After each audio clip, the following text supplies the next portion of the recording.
Hello guys, ito si JTV at welcome sa aking channel. Ngayon ay ituturo ko sa inyo kung paano mag-recover ng corrupted na SD card. Tapusin ninyo ang video para mag-guide ko kayo. Salamat!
Ngayong try po natin mag-record dito.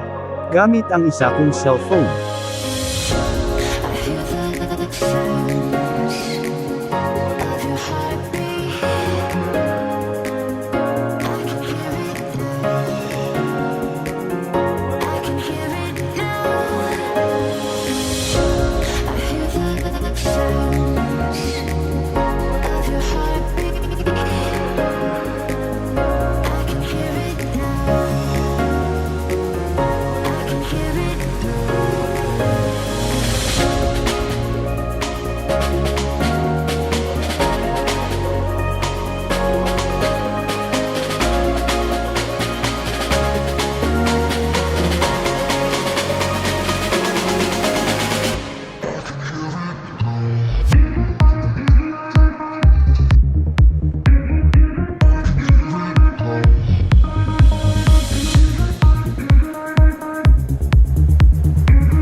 At ito na guys, gumana na siya ngayon. Kanina hindi gumagana ang aking SD card at talagang hindi ako makapag-record ng video. Sana nakatulong ako sa inyo at huwag kalimutan mag-subscribe, like at comment. Salamat!